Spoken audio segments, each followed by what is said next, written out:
This is episode 80 of the Battle of Ohio podcast.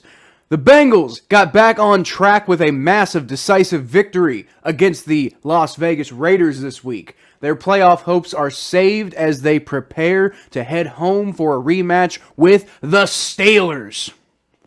The Browns won too, although, in less convincing fashion against the winless Lions. But a win is a win, though, right? They move ahead to 6-5, just one game behind a collapsing Bills team, who currently hold the number 7 spot. So at the end of the day, the Browns got the job done, and that's what matters. Yeah. Yeah. I take that. Finally, the Steelers squandered some classic ref ball this week to fall back out of the playoff race against the Chargers. Because why, Thomas? Because Pittsburgh sucks. That's right. Pittsburgh sucks. Pittsburgh sucks so much. I can't wait till we do the State of the AFC North because I'm gonna bury them. They're such trash. Yeah, they are.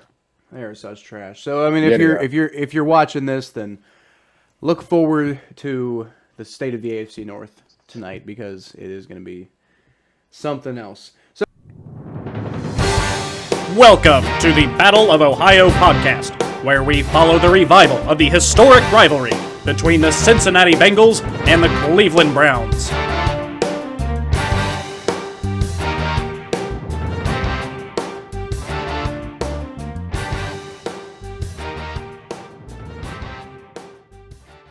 So Thomas, let's start off. Why don't you tell me what you're drinking?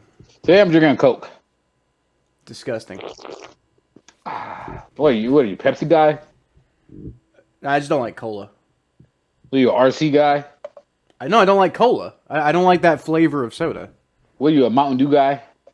Yes. I mean, I don't really drink pop anymore at all. If I'm anything, I'm a Surge guy. You disgust me. I don't really drink pop anymore at all. Like, Actually, Surge is actually pretty damn good. Surge very is underrated, dude. Very underrated pop.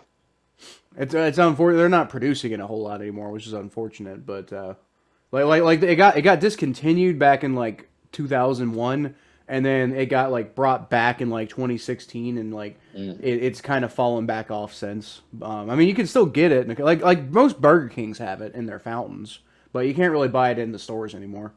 Wait, hold up. Do you call it pop or soda? I kind of interchange between the two, pop and soda. I think I normally call it soda more than I call it pop, but I'll use both. You look! You are not allowed to give me shit, Mr. Louisville.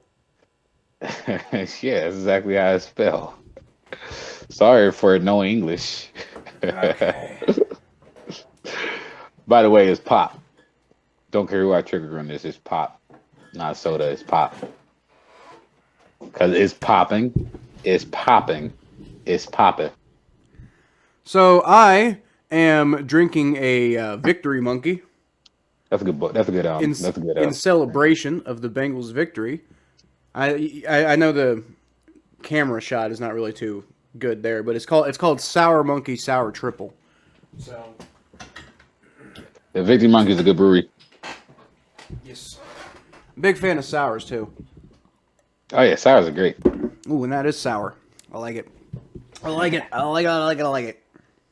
right, so Thomas, let's go ahead and start off with the Bengals this week. Okay. So the Bengals beat the Raiders 32-13, Mm-hmm. and that was a road game, so I actually live streamed that game for those of you who want to go check out my YouTube channel. But man, it was interesting because the Bengals, it was a very classic 2021 Bengals win where the first half just looked annoying and stupid, and the Bengals just missed opportunity after opportunity after opportunity to really take control of that game, and then the second half hit and boom, all Bengals. Oh yeah, they exploded in the second half. They exploded. They exploded in that fourth quarter, especially. Joe Mixon in particular exploded because the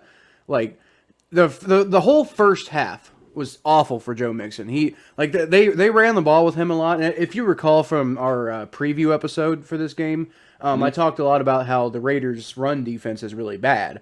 So what you want to do is you want to establish the run, and you want to kind of lean on that. You want to get ahead early, and you want to kind of lean on that to kind of like matriculate the game away. And I think the Bengals kind of had the same idea. So it seemed like, which turned out to be a pretty good strategy, but they were insistent on the run, and it wasn't working early, but they just kept doing it and kept doing it and kept doing it. Eventually, the Raiders wore down, and in the first half, Joe Mixon had 2.3 yards per carry, but by the end of the second half, that was up to 4.1. He finished the day with 129 rushing yards. Wow. Despite, I think he only got like 45 or something crazy in the first half. Yeah, 2 touchdowns, right? Yeah. Yeah. 4.1 yards per rush. Very nice stats. He went off in the second half. Anytime you average more than 3 yards per rush, that's great. And you gotta give it to him, man. You gotta give it to him. You know who else you gotta give it to? Joe Burrow. Okay. For throwing that many interceptions. I was just about to say that he didn't throw any picks. Yep, he did fumble the ball in the Bengals. I think their first drive. So it kind of like we started the game kind of feeling like the same. You know that same kind of like feeling of dread. I'm sure you didn't get it, but like the what you saw from the Bengals fans around you in that stadium when Denzel Ward made that pick six. That kind of feeling of dread that Bengals fans kind of started getting. And we kind of felt that again when Joe Burrow fumbled the ball in the first drive. But defense played really well. They only allowed 1 touchdown in this game throughout the whole game. They only allowed 1 touchdown. And that was like, there was this really weird, like strange drive that happened at one point. And the Raiders drove down the field they drove down like 80 yards in 3 plays and got in the end zone because apparently Logan Wilson has no idea how to cover a backup tight end, which is nuts because Logan Wilson was supposed to be a pretty good guy in coverage. Now, Darren Waller absolutely went off in this game, right?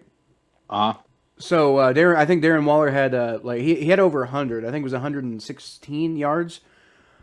And it was it was the Bengals have been really healthy this year, right? They've been remarkably healthy, had a lot of not had a whole lot of major injuries, but they did have one major injury against the Browns. And that was Akeem Davis-Gaither, who is their starting weak side linebacker.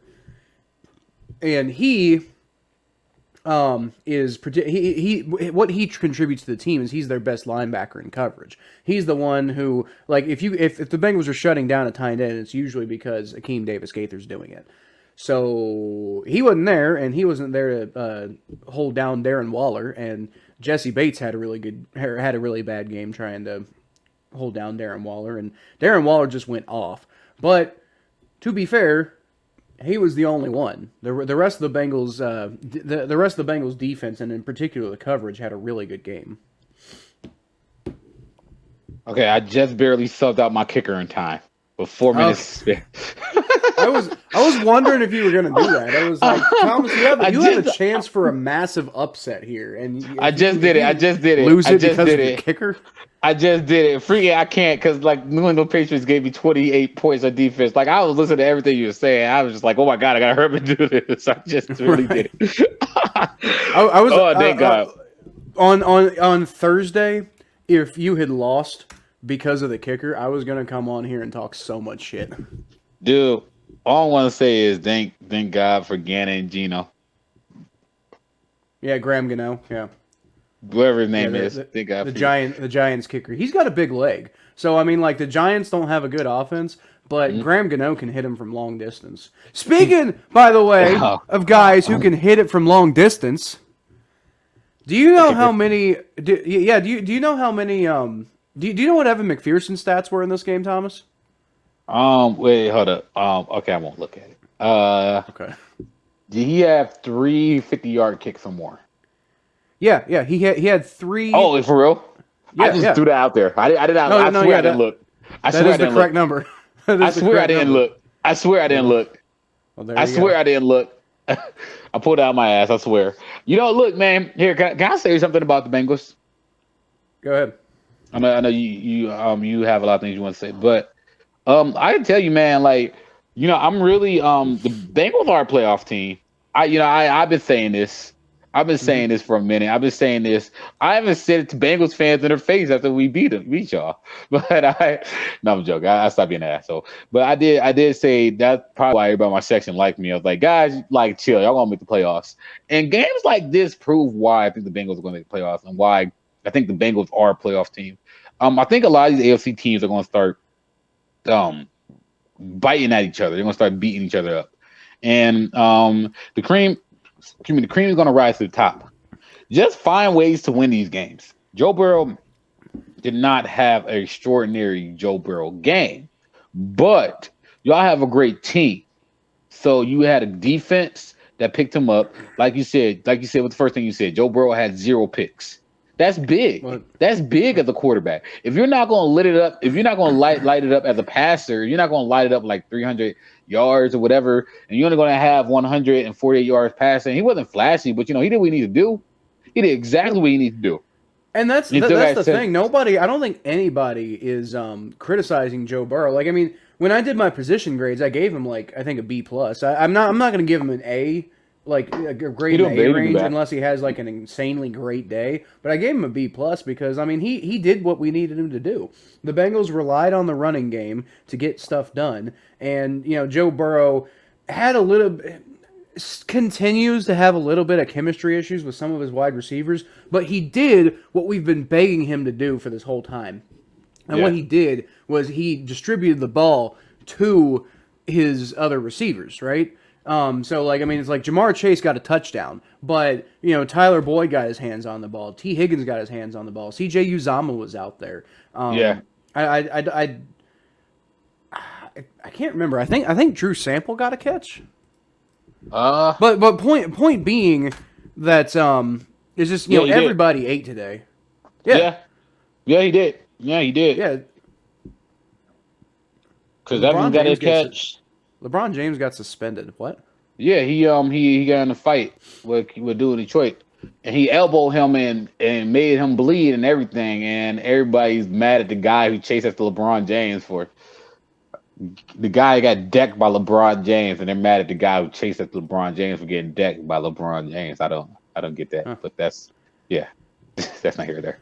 But well, yeah, right. But so I mean, you had Stanley Morgan got a catch, Drew Sample, Chris Evans, C.J. Uzama, Mike Thomas, T. Higgins, Samaje Perine, Jamar Chase, Tyler Boyd. The biggest issue that I saw, like Joe Burrow could have had twice the number of yards that he had, but he was like. There was some like I think communication and chemistry issues with some of the wide receivers, and he was getting the ball to them, but there were a lot of weird missed throws. Like I think that like Joe Burrow completed 20 of his 29 attempts, but those 9 ones that he missed were really bad misses. And I mean, not just bad misses by Joe Burrow, but bad misses as a whole. Like Joe Burrow probably should have thrown that ball better, and the receiver should have like been in a better position or made a better play on the ball or something like that. It was really confusing.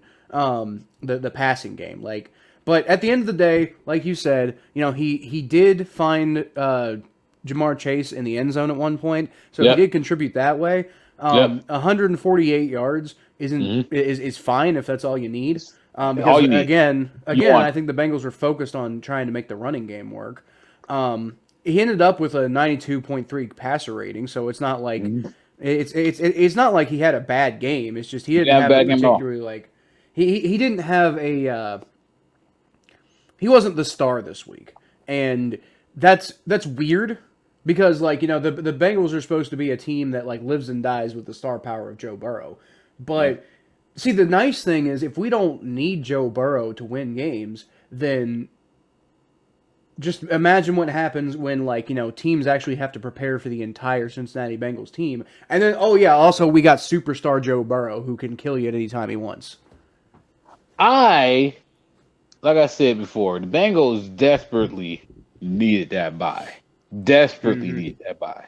I think so. And I can't tell you the superpower of the bye, and I think Another team is going to desperately need a bye in a week.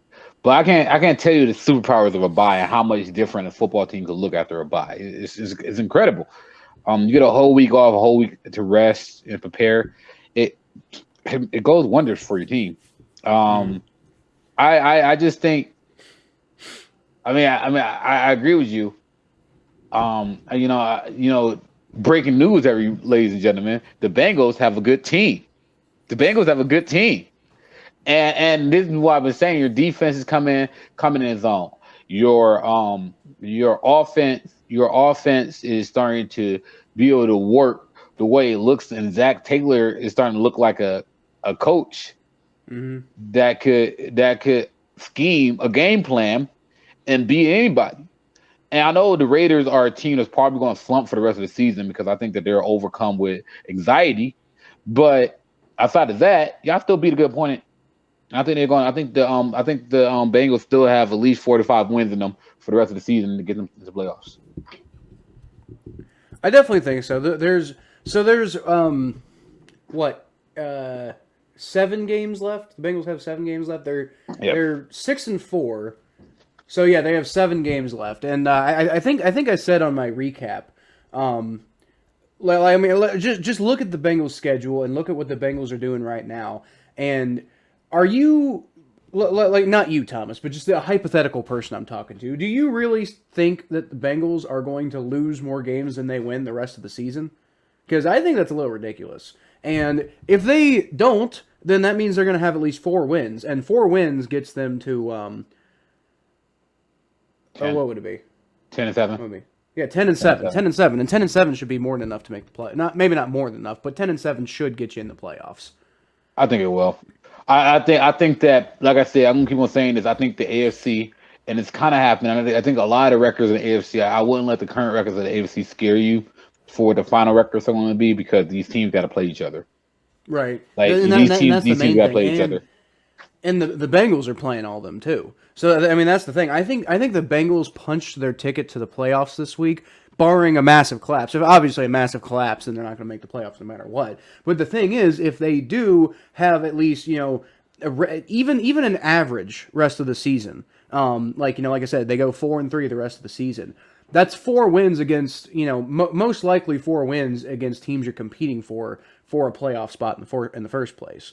And I mean, if one of those wins comes against the Ravens, then I mean, the AFC North could possibly be won, considering how chaotic everything is. So the AFC North could potentially be won at 10-7, honestly.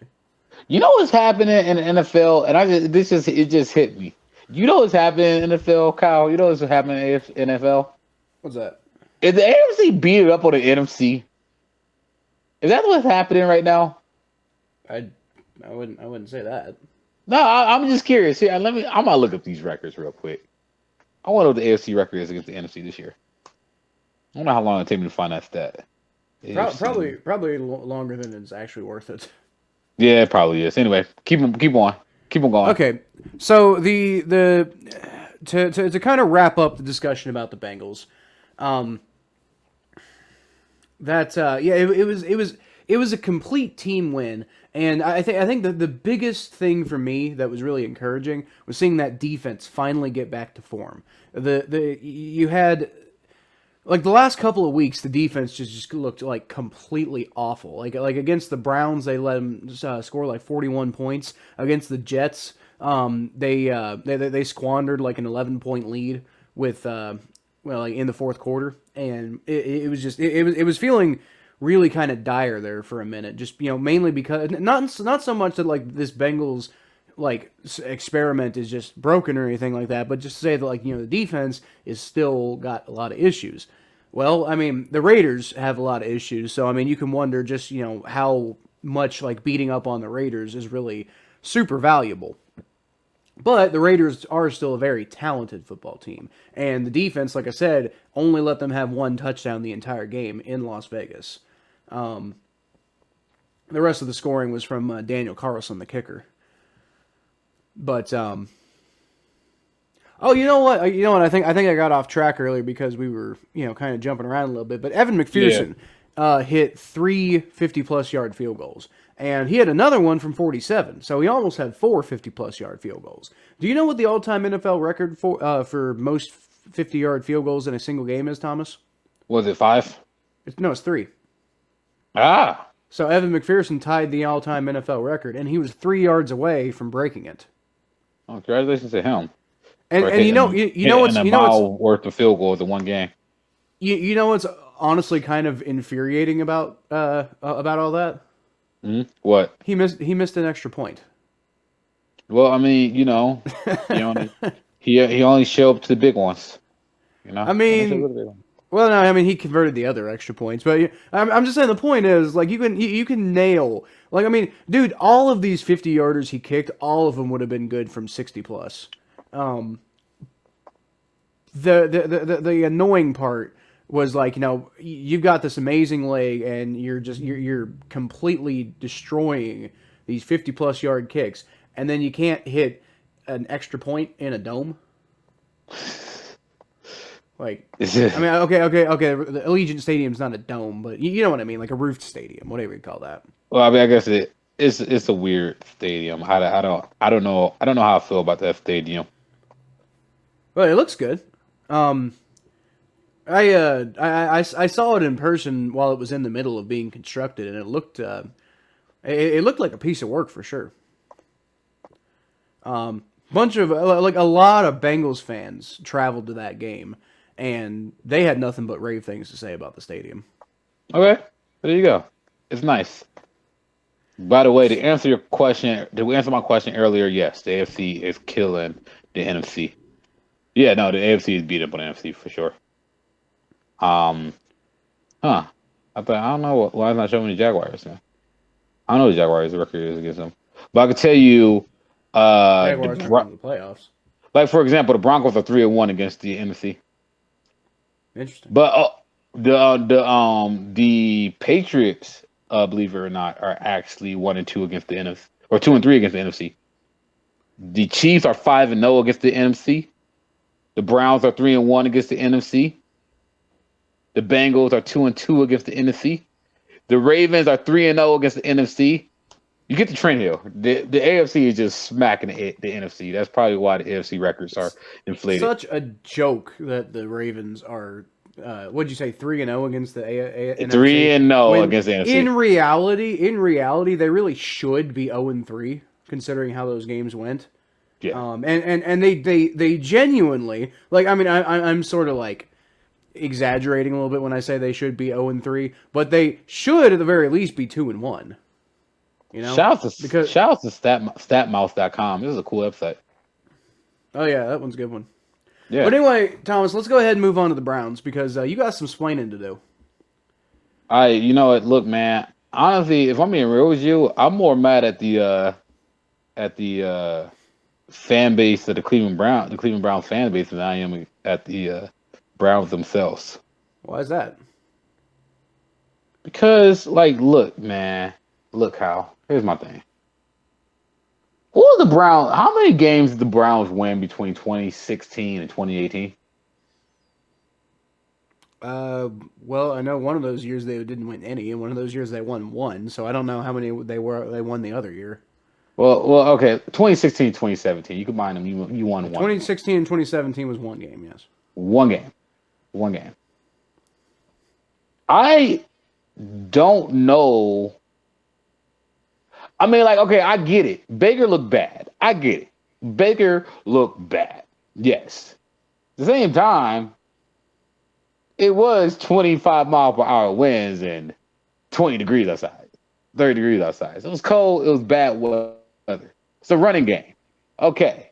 Your quarterback looks bad. He's hurt. Okay. Whatever. Fine.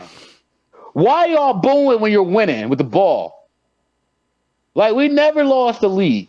And I'm so fed up with Browns fans. I'm so fed up, dude. I'm so frustrated with Browns fans because we won yesterday. We won the game yesterday. And not a single Browns fan even mentioned the fact that we even won the game. And I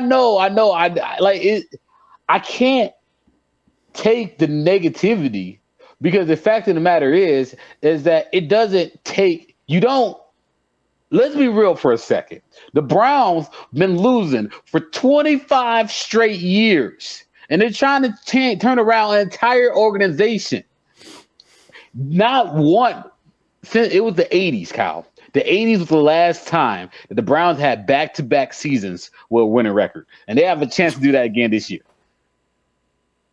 So you're trying to turn around that much losing. You're trying to turn around that much losing, and you're 6-5, and you guys are so damn stupid and in your own negativity that y'all can't realize what's going on. Dude, Cleveland fans, I swear, they care more about being negative than they do about being positive, and it's draining. It's draining. Well, it's freaking draining. I can't take the negativity. The negativity is horrible. The negativity in this city is freaking horrible. Y'all 6-5. I empathize with that because Bengals fans can have a tendency to run pretty negative too. But I will say, though, it is a week-to-week league, so you kind of got to take the results, like and the reactions to the results on a week-to-week basis. Mm-hmm. And this week, man, the Browns did win, but yeah, they won exactly. They really almost They were yet another team that is going to go on the column of shoulda, the Lions shoulda won. Like when the Lions look back on this season and they think, it could have been better because of X, Y, Z. The Browns game is going to be one of those games they're going to look at and they're going to be like, man, we had that one. Well, it didn't take a 70-yard field goal to beat them. It took a Nick Chubb to beat them. Well, that's fair, but at the same time, it also took a Baker Mayfield to put the Lions right back in it too. Yeah, that's the thing though. I'm not excusing Baker Mayfield's performance. I'm not excusing the way he played. He played bad. He played really bad, and he didn't perform well on that. It wasn't a good performance by him. There's no defending that. He got to play better. Personally, I said this before we started filming the podcast, Kyle. But part of me wants him to leave. I want to see what Baker Mayfield does outside of Cleveland. I feel like now. Okay, so there are a few. I'm not going to say anything specific because I don't think he's a bad quarterback. I don't think he's a bad quarterback at all. I think he's just hurt. There are plenty of cities I don't think Baker Mayfield, or at least a few cities in particular, where I don't think Baker Mayfield would find success. However, there are places he could go and find success. Like let's say Seattle moves on from Russell Wilson. I think if Baker Mayfield goes to Seattle, then he could help turn the Seahawks' fortunes around. If he was to the Saints, not that Baker Mayfield's better than Russell Wilson, but if Russell Wilson leaves, it's because he's not bought in anymore, and I feel like Baker Mayfield could buy in. Oh, dude. What if Baker Mayfield went to the Saints? That'd be interesting. I don't think that Baker. I'm telling you, Baker Mayfield is not a bad quarterback. I know he's not a bad. Like there's throws that I've seen this man make that I'm just like, all right, that's special. Like that's special. Well, I think what some people get annoyed with him about, though, is the consistency. Like I said, he reminds me a lot of times. He reminds me of the issues that the Bengals had with Andy Dalton. Not that I think Baker Mayfield is more talented than Andy Dalton ever was, but the consistency is the main issue still with him. He be consistent. Watch. As soon as he leave us and hunt the dreams of every single Browns fan, while y'all sit there and make fun of this man for playing with half an arm and half a leg. That's the other thing. He should probably sit out because he needs to get healthy. And I think that's the thing, though. I think that they're grading his overall talent while he's playing hurt, and I don't think he should be playing right. I think he should have rested his game in case he should have started his game so he'd be more healthy against the Ravens. Now, will he be more healthy against the Ravens? I mean, time heals wounds, literally and figuratively. It seems that the shoulder's not bothering him as much, but yeah, his limp is bothering him. So hopefully he can get his knee and his foot trouble better going to the Ravens game. The whole thing is that I just honestly want him to. A part of me want him to leave the Browns so I could be right. A part of me just like the Browns fans that want the Browns to lose so they could be right about Baker Mayfield, and there are people like that, Kyle. There are people like that. I believe it. want him to leave. I'm like, all right, fine, get your wish. Go ahead. Go ahead, leave, Baker. Go ahead, leave. Go to the Saints. Go to Seattle. Dude, everything you are expressing right now is just like it's like going back in time and listening to the Andy Dalton debate all over again, because like there were a lot of Bengals fans who were like you, and who are still like you actually, who still root against Joe Burrow because they're like, no, Andy Dalton was the right guy. Joe Burrow's some loser who couldn't even make it at Ohio State, and Ohio State's the greatest place ever. So like how can he be any good if he couldn't make it there? Yeah, and then throws 27 touchdowns his rookie season, only playing 12 games. Well, no, we're not going to find another quarterback that could do that. No, but his rookie season, he did take the Bengals, who were projected to be the playoffs. worst team in the NFL, to the playoffs. Yeah, but you know what I mean? Like, look, man, like Andy Dalton didn't start for the 0-16 Brown. Like, here's the other thing that I keep on gotta stress to guys. And I'm like, really, maybe I'm guilty of this too. We were so bad so long ago. Do you know how long it is to turn down? We got to turn around 25 years of losing. We got to turn around 25 years of losing. Did y'all not think this would be a process? Yeah, but at the same time, it's like when you really get right down to it, how many years of losing are you really turning around there? Because like first 25, of all, none of those, I just said it. None of those. Well, you say that, but how many of those players were around for all 25 of those years? I'll answer your question. None of them. None of the coaching staff was there. The ownership group wasn't even there. The organization was there. 25 years ago? Yeah, the organization was there for 25 years. The Cleveland Browns organization was, but the ownership group was a different one back then. Yeah, it's an organization failure. But okay, here's the thing. The only thing that my point is, the organization was a completely different organization back 25 years ago. Like it was owned by a soccer owner. Exactly, it was owned by a completely different human being who had the whole thing organized in a completely different way. And I mean, the only thing you could maybe make the argument is that Jimmy Haslam was as bad of an owner as the soccer owner guy. But what was his name? Ray something. Randy Lerner, I think his name was. Randy Lerner, right? That's right. Yeah. That's right. Look, So- look. This is what I'm gonna say. Good. Baker Mayfield look bad out there. He look bad. Baker Mayfield's a lot better when he's healthy. He's not playing healthy right now. Fine, whatever. I don't know if he should even play against the Ravens. I think he should really sit out to the bye. I think when he comes back from the bye, Baker Mayfield will look a lot better after the bye. I think that's going to happen. Yep. I don't want him to leave. I don't want him to leave Cleveland. I think he's our franchise quarterback. I don't think that we should give up on him. I think that one game would turn around this fickle-ass fan base and heartbeat. I'm really annoyed by my fan base, honestly. Kareem Hunt comes back next game. There's a lot to be positive. And our defense is looking good. So, there's a lot to be positive about. It's still a lot of time in the season. You're still right in it. I think my frustration is more with the fan base than the players. And that's weird. That's weird. That's really weird for me. That is weird, because you should definitely, well, okay. I was gonna say you should be frustrated. You should be frustrated with the players, but you did make a good point. They did win. It was an ugly win, but they did win. But you won the game, and I can't stress that. Like, how we went 0-16 wasn't that long ago, dude. Like, it wasn't. That was 5 years ago. That was half a decade ago. That wasn't that long ago. I promise you.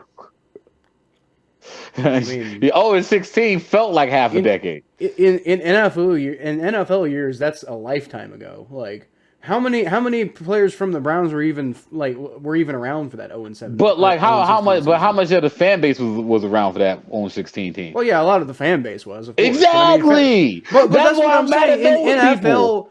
That's what I'm saying. The NFL develops a lot faster than fans' perceptions do. Well, fans' perceptions are horrible. People are stupid. People are just stupid. People like I'm gonna be real with you. People are stupid, Kyle. I am like basically I haven't said any analytical thing about this game. All I did was sit here for the last 10 minutes and freaking criticize my own fan base because I'm so freaking frustrated dealing with them. That's how frustrated I am. And you know what, Kyle? I'm going to say this. Kyle. I'm going to say this. Okay. Odell Beckham father wasn't the first one to say that. Odell Beckham father wasn't that Odell isn't getting enough targets. Oh, he wasn't. He wasn't the first one to say that Baker Mayfield is purposely not throwing to him. And I want to say this. They read social media. They listen to the beat reporters. Odell Beckham's father wasn't the first one to say that. Okay. That's all I'm going to say about that. Now, to the game itself, I think Baker Mayfield Baker Mayfield doesn't look good right now. He looks hurt. He looks wobbled. Case Keenum should be starting next Sunday. I really do think Case Keenum should start next Sunday. I think Baker Mayfield should give himself a couple of weeks to rest. You got Kareem Hunt. You got Nick Chubb coming back. I don't think the Ravens offense is going to be good enough to defeat Kareem Hunt and Nick Chubb. I just don't think so. I think the Ravens are that broken right now. I think Nick Chubb and Kareem Hunt are the best running back tandem in the league, and they could be explosive enough to score you enough points to beat the Ravens. I really think that can happen. So if I'm the Browns, I would rest Baker Mayfield this game and start Case Keenum. I know it's Sunday Night Football. I know Baker, you want to be juiced up for that, but you should rest. You probably won't play anyway, so who cares? The whole point is, the other thing is that you won the game. You won the game off the back of your defense. Myles Garrett looks good. Denzel Ward looks like he's back. The picks that Denzel Ward making are great. Joe Woods is turning a lot of heads now, but we want to see how he schemes against the Ravens. But I can't get mad at the way the Browns are playing. I can't get mad at the way the defense is playing. And Nick Chubb is the best running back in the league. Baker Mayfield, you gotta get your stuff together. Baker Mayfield, you gotta get your stuff together. That he does. But let's go ahead and move on to our next segment, the underrated players of the week. Okay. So I guess I'll go ahead and start with the Browns underrated player, in my opinion. Should be middle linebacker Malcolm Smith. And the main reason I consider him an underrated player is because, he's a former Super Bowl MVP. But people don't talk about this guy, there was a little bit of hype about him coming to the Browns, but it just seems like, in general, whenever anybody talks about the Browns, whenever anybody breaks them down or anything, nobody talks about how Malcolm Smith is a starting linebacker on this team. And he didn't play super well. He hasn't played super well over the course of the entire season. But he was he made a huge impact early in this game when he got that first interception against Jared Goff and set the Browns up in pretty easy position for the first of their 2 touchdowns during the day, and the first and the 2 touchdowns, both of them were in the first half, and I called it an ugly win, and it's because the Browns didn't really do anything after scoring those 2 touchdowns. But, considering they did win, those 2 touchdowns were very important touchdowns. So, I think Malcolm Smith deserves a little bit of a shout out for that one. All right, shout out to Malcolm Smith. What do you got? For the Browns. See, I want to go Wyatt Teller, but I'm also gonna go Jamarcus Bradley. So he's the receiver. He had 2 catches for 46 yards, which is really good. He's second leading receiver behind Austin Hooper. I gotta give him a shout out because Don Peoples-Jones and Anthony Shorts were out this game. He came up big in the spot that he needed to. Jarvis Landry didn't really make a lot of plays. The Browns are looking really thin at that receiver position. I'll tell you that for sure. That doesn't build out Baker Mayfield's play, but yeah. So shout out to him. I really like his ability to light it up. So shout out to him. All right. So who do you got for the Bengals then? All right, cool. So okay. So I'm going back and forth with this one. So this player only had 1 catch, and he only had 1 catch. I like the catch though, and I like the play. But and I hear his name every once in a while on this team. I'm not sure how big of a role he has on this team, but I really enjoy. I really like that play that the play that Mike Thomas made. Um, Yeah. No, right. I do how like okay, so like, what's your take on him? Because you usually go on rants when I say somebody. I don't have a rant to make about Mike Thomas. I think that he's got too much talent for the lack of production he has. I I got you. think that I think that he needs to focus a little bit more at Uh, times, and there's a reason why he's basically the. I I'm not sure if he's the last receiver on the like in the minds of the Bengals coaching staff or not, but he sure mhm. gets used like the last receiver.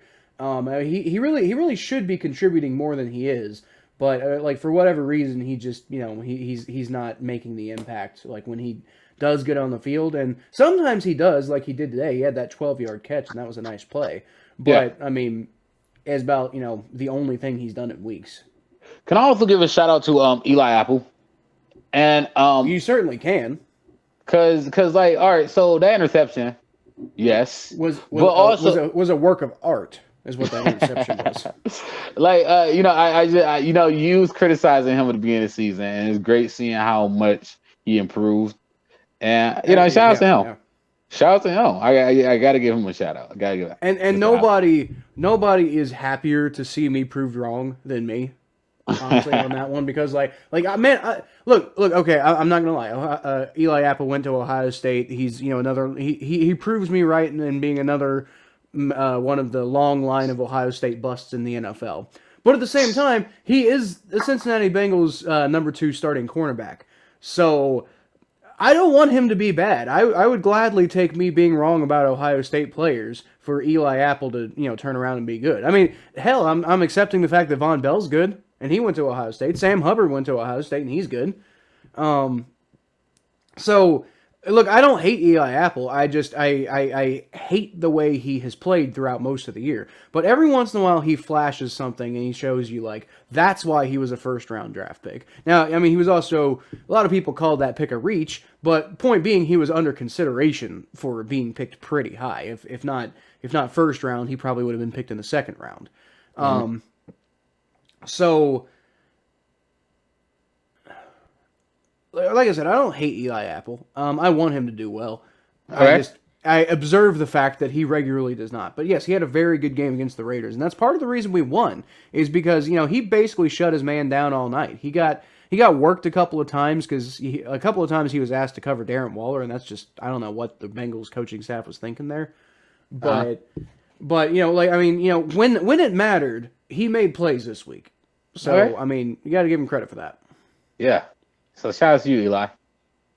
There you go. There you go. And shout out to Mike Thomas, who is, I think, who you chose for your pick. So Yep. I am going to give this award to Hakeem Adeniji, Okay. the Bengals' apparently new starting right guard. Which Okay. that whole thing's getting annoying. I really have no idea what's going on with this whole Jackson Carman situation. Like he's not on the injury report, and I thought he was injured, but he's not on the injury report, and he's not playing. But he was doing fine playing, so I'm really confused as to why he's not playing. But in fairness, Hakeem Adeniji had a very good game today. In particular, he did very well. He did really well as a pass protector. Like Riley Reef and Jonah Williams got worked by the Raiders edge rushers, like Max Crosby and Yannick Ngakoue had good games this week. But the interior of the Raiders defensive line did not do very well against the Bengals interior, which is really nice because the Bengals interior is the one that's suspect. Shout out to Hakeem Adeniji who just like basically held his own like nothing else in pass protection this week. And I mean he struggled a little bit as a run blocker, but it was more of an average. I wouldn't say it was a super struggling performance. It was just an average performance. You expect a little bit more out of him. Why you doing that? Hey, everybody, check out NordVPN. You get 69% off if you click that link. Nice. So yeah, Hakeem Adeniji far outplayed my expectations. I'm not sure why Jackson Carman isn't playing, but I mean, hell, if Hakeem Adeniji keeps playing like that, I don't really care. You know, I mean, I'd like to see Jackson Carman do well because we spent a second round draft pick on him. But I mean, shit, if we're gonna have a 6th round draft pick who's been hurt all year come in and start doing really well, then I guess it doesn't really matter if a 2nd round pick makes it or not. Like, I mean, it ultimately doesn't matter what round you take these guys in as long as they do pan out. Yeah. Yeah. So, yeah. All right. Okay. Hey guys, I need to take a second to tell you about NordVPN real quick. I'm sure you've all heard about it because they're everywhere, and it's for a good reason. This is the absolute best, sleekest, and easiest to use VPN out there. Trust me, I've used a few different VPN services for various reasons, and this is the one that I settled on because honestly, it's, you know, like I said, it's the sleekest and easiest to use. It takes 10 seconds to just, you know, go get it set up, get connected, and get yourself on a new server somewhere around the world. And then you have access to all of these regionally blocked things. And in addition to that, you know, I personally get a little weirded out by everyone with the basic knowledge of systems and hacking having access to my information. So it's really nice to have, you know, a kind of a buffer between that too. There's also a wide world of regionally blocked content out there that's the only reason you're not able to access it is because you live in a certain country where this stuff isn't available. So one service I really like is called NFL Game Pass International. It's meant for the international community. It's not available in the United States. But if you're a United States citizen and you use NordVPN to go connect to, I usually use the Ireland or the Brazil server. And, you know, suddenly I'm connected and I'm able to watch all these games. You can use basically any country where the service is actually available. Then I pull up the broadcast, sit back, watch the game. Any game. They have all of the NFL games throughout the entire season on this service. And then you also get access to all the normal NFL Game Pass stuff too. So, you know, replays, all 22, the kind of stuff that's, you know, just, you know, some people just enjoy having NFL Game Pass for in the first place. I do exactly that every Monday and Thursday night when we do our live streams, where, you know, me and Thomas make our predictions or talk about the predictions that we made. And we do it during the Monday night and Thursday night games where we're watching the game and reacting. And the way that I have access to that is I have NFL Game Pass International. So I'll tell you what I'm going to do, guys. I'm going to leave a link down below in the description. And if you go click that link, it'll take you to NordVPN's website, and it'll automatically get you 69% off your first 3 months for free. That's only $3.67 a month, guys. For, you know, all the wide world of access and, you know, protection that VPNs give you, I think you can spare $3.67 a month. To me, that's a really good deal. And not only, if you go do that, it helps support our channel, and like I said, it helps you guys get access to the best VPN network out there. Seriously, I really recommend it. So go down on the link in that description and get 69% off your first 3 months of NordVPN for free. All right, let's go ahead and let's go ahead and talk some fantasy football here, Thomas. Oh yeah. So we are currently just at the beginning of the second quarter of the Monday Night Football game. So don't know exactly what's going to happen there, but the game that I want to highlight right now that is still we're not sure what's happening. Now I will say it is your game, Thomas, but you're getting a really good performance right now from Chris Godwin, and it's looking like if the current pace keeps up, you're probably going to end up beating Jordan Heiser. And congratulations to you, by the way, who you actually remembered to sub out your kicker at the very last second. While we shoot this podcast. Yeah, right. Actually, while we were that was we got that on camera, so the podcast viewers will be aware of that one too. But you did remember to put Graham Gano in, so you're not going to get 0 points from the kicker position, which is important. And right now, it's looking like you are projected to win by roughly about 3 points, which is the total number of points that Graham Gano has currently given you. By the way, I dedicate if I win this game, I dedicate to you. Because you're the one who texted me this morning. And it was on my mind all day. It was like, all right, I got all day to do this. I was like, Thomas, don't forget to do this. Thomas, do not forget to do this. Thomas, do not forget to do this. You know what happened? We turned on the podcast. I looked at you, and you was talking about something about, you said something about fantasy, I think, at the beginning. I was like, oh, snaps. I forgot. I procrastinated too long. I try to be fair. I mean, if you're playing against Jordan Heiser right now, Yeah. If Jordan had forgotten to sub somebody in, I probably would have. I don't have his number, but I do have him on Facebook. I used to have his number, but I don't have his number anymore. I don't think. But I probably would have messaged him too if he had forgotten to play somebody. I've been doing that all year, and like half the time people don't pay attention to me. And then what's really stupid is when I don't actually make the substitution because I'm the one who's like trying to like watch out. Maybe I should stop doing that. Maybe I should stop trying to watch out for other people and like watch out more for myself. I mean, you're in a better place than I am, so. Well, that's true, and I will say you could probably make the argument that I was being self-serving here because if you beat Jordan Heiser, that's good for me. That potentially puts me back into a playoff bye position.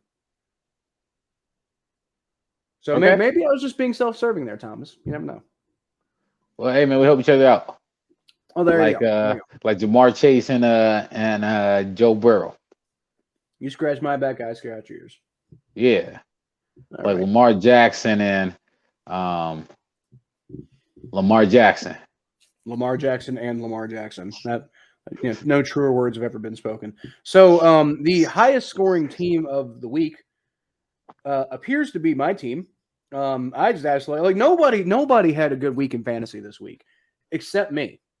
I'm the only one who did well. Everybody else like John or sorry, not John Dorsey. I think The general manager of the Lions.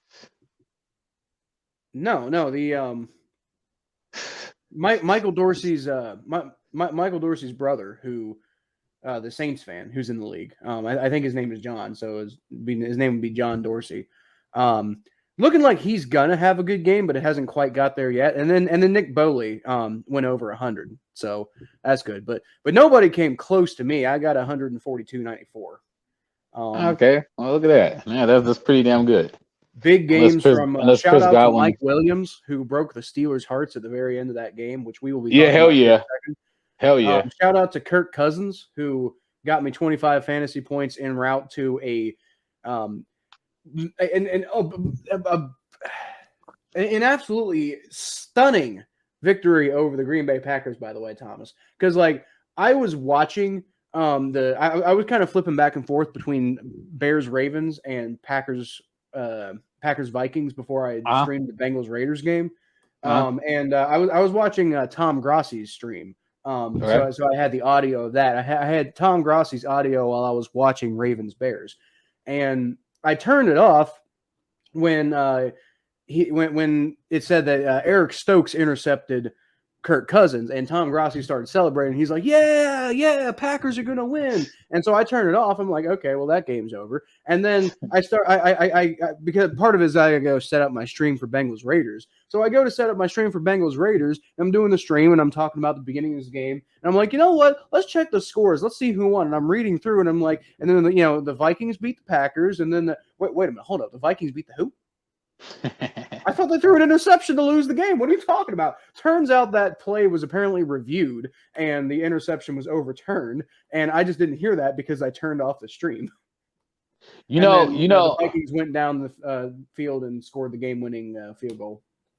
Side note, by the way, I'm pretty sure I said in predictions I wouldn't be surprised if the Vikings beat the Packers. I can't remember what I made in my prediction. On the opposing side of that, though, I picked the Vikings. You picked the Packers. Yeah, I'm about to say I probably picked the Packers. I probably still picked the Packers. I was going to say that. I can't. Yeah. I said, but I probably said I wouldn't be surprised. You made that your big upset of the week, right? No, I did not make that my big upset of the week. I did call it, but I didn't call it the big upset though. Okay, but hey, man, look, because I got you. Yeah, I got you. Packers, man, interesting. We got them on the schedule. They might have some trouble in paradise. All right. So if current results hold, then I will be. Let's see. I'm going to go ahead to 7-4, and looks like Ian Plank is going to lose, and Cameron Matthew is also going to lose. Holy crap! He got smoked. Okay, so like the only 6-4 team that's going to win this week is me, and then it's looking like Jordan Heiser. Is projected to currently lose to you, Thomas. And awesome. If that holds, then that will put me back in position of one of the top two teams, which will put me in control of a playoff bye, which I would very much appreciate. I could And beat him. then, I beat him for you. the other one is Michael Dorsey, hanging with Hernandez. Looking like right now he's gonna beat Debbie Morgan, and Debbie is currently hoping Leonard Fournette has a big game. But I mean, she needs a huge game from Leonard Fournette, and he hasn't quite been doing that just yet. So I mean, When's the last time Leonard Fournette had a big game? Huh? 2000. When's the last time Leonard Fournette had a big game? He has big games every once in a while for the Buccaneers. It's weird. I mean, he hasn't been like a workhorse back for years since he was with the Jaguars. But the Buccaneers have a pretty good system for him, and I mean, he breaks out every once in a while. It's weird. Okay, well, shout out to him.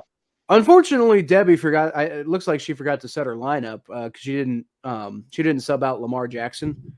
So let's see. She does not have a backup quarterback on the roster, though. No. Okay, she has Teddy Bridgewater, who didn't play because the Broncos were on bye. So she would have had to go out and get a quarterback. So you never know what would have happened there. But yeah. And unless Leonard Fournette gets about like 4 or 5 more touchdowns on the day, then most likely Michael Dorsey's going to win this game. And so it'll probably be me and Michael Dorsey as the number 1 and number 2 seed. Which is actually kind of a throwback to how it's kind of been all year. It's kind of been me and Michael Dorsey kind of like taking those 1 and 2 spots. So, the world is righting itself once again. That's great. So that's probably enough for us droning on about the fantasy league, though. So let's talk about these other AFC North teams, Thomas. All right, awesome. I'm really excited about this conversation that we're about to have about these other 2 crappy teams. All right, well, I just really want to go ahead and talk about this. Let's start with the Steelers.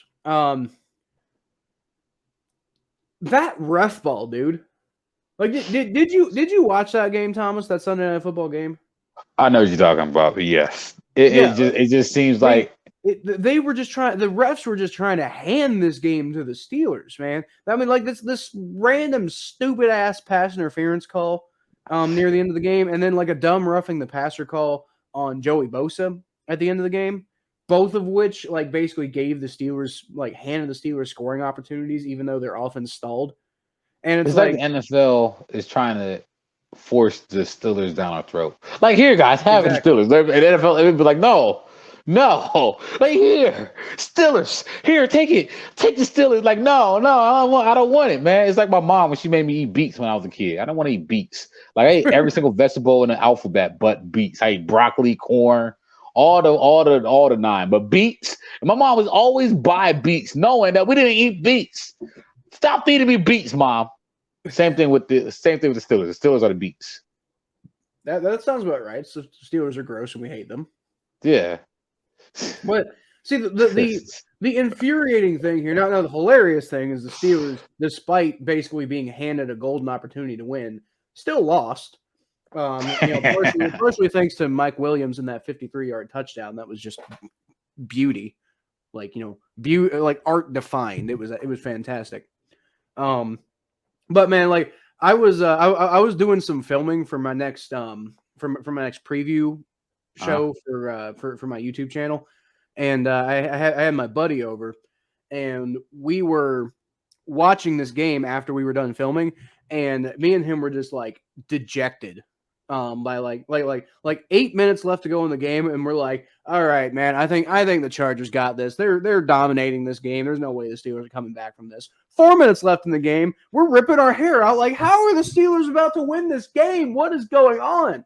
2 minutes left in the game, and we're on our feet, like cheering because Mike Williams got that 53-yard touchdown. But like the Chargers, regardless of the ref ball, the Chargers still squandered that lead.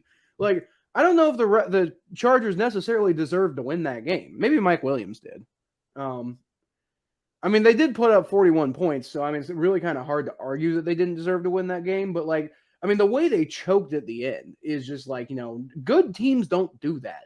And I will say the one thing that I was taking solace at the point where I thought the Steelers were actually going to pull away with that win, I looked over to my buddy and I was like, the one thing I will say about this is it makes me feel a lot better about when we have to play the Chargers later this year, because it makes me think like, of course we can beat this team. And it's like I've been saying with the rest of the Bengals schedule, like, name me a game that we can't win on that schedule.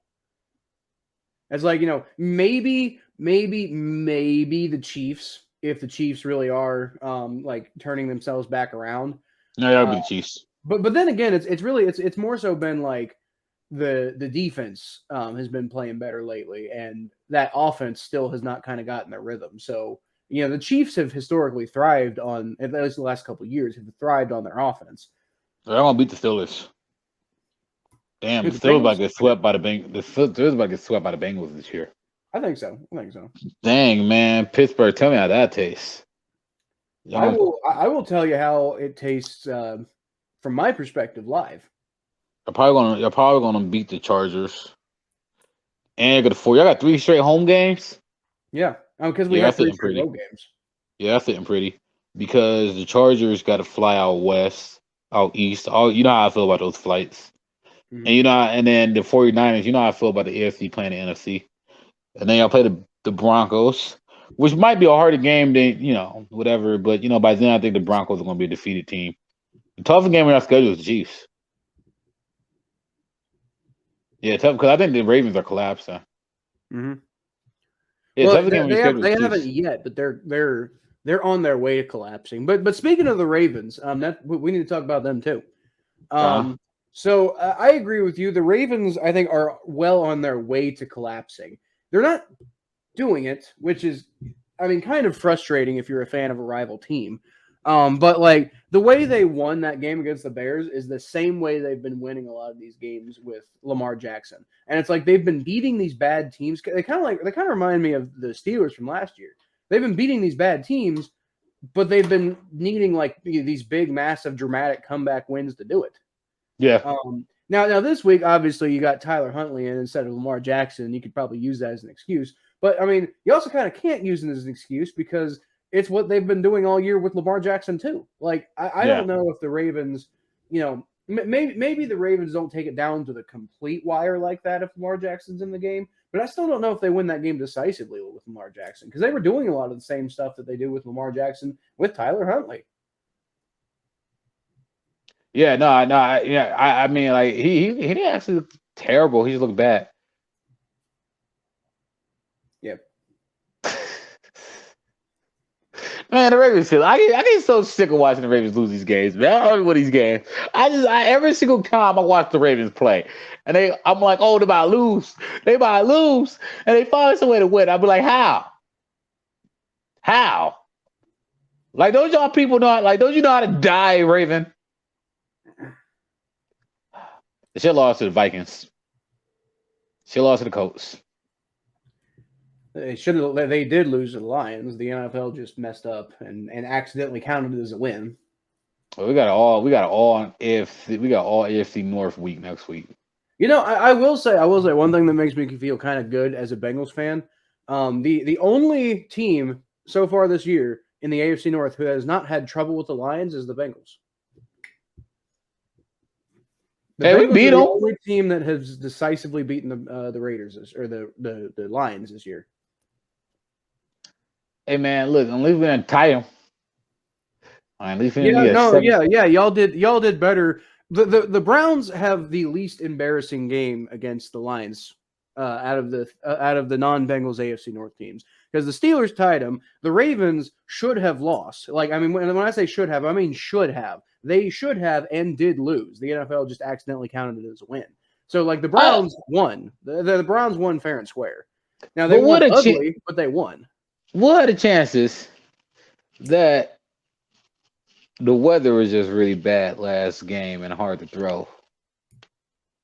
Like, I'm curious. Well, considering you talking about for the Browns?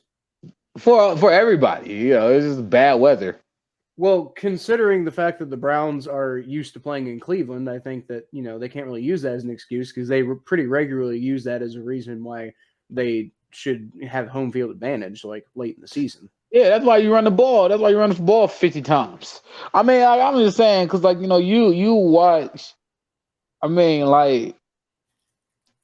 I remember. Okay, so I remember last year I was at the game. I was at the Texans game last year and the Raiders game last year. And I remember Deshaun Watson looked horrible, Baker Mayfield looked horrible, and Derek Carr all looked horrible in a stadium where the weather was changing rapidly. And I remember thinking to myself, like, it's like impossible to throw in this weather. Not because of the wind, because it is windy, because it changes every 3 seconds. I don't think that get enough like attention as much as it does, because fall time in Cleveland's horrible because that weather is so fickle. It's not just cold, it's not just windy. It's both at the same time, and it flickers, it changes, it warps itself. It's tricky. I don't know. Something to keep an eye on. Yep.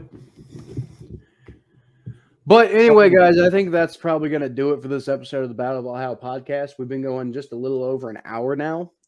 So I think we can probably go ahead and wrap it up here. So thank you so much for listening this week. You can always catch more of what I do at Kyle Phelps 92 on Twitter, facebook.com/thephelps. Go check out my YouTube channel, which is just called Kyle Phelps. Putting out a lot of content out there lately. And yeah, yes. It's entertaining stuff, you know. I'm I'm trying to make every single video that I put out better than the last one, and so far it's been working so far. So we're Shout going out to you, man. Thank you.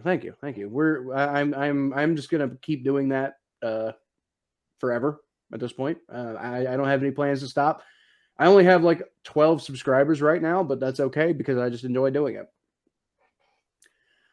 You can always catch more of what Thomas does at T_star94 on Twitter and Instagram. And then check him out at Thomas J Network on YouTube and on TikTok. Yeah, hell yeah. So there's a lot of good stuff there. Go check out more of my writing work at atbnetwork.com, and shout out to them for allowing us to use StreamYard and giving us access to like Spotify and Apple Podcasts, which you can find us on, by the way, if you're listening on YouTube. Or if you're listening on Spotify and Apple, go check us out on YouTube because we're on there too. And happy Thanksgiving. And happy Thanksgiving. Which okay. So today, let's see. Thanksgiving is this Thursday, right? Yeah. So today is Monday. Mm-hmm. Tuesday. Okay, so yeah, this episode will probably come out like the day before Thanksgiving. So yeah, probably still, yeah. So yeah, happy Thanksgiving, everybody. Happy giving the thanks.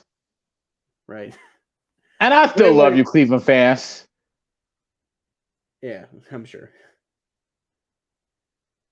But anyway, thanks for listening, everybody. I'll leave y'all with a who day.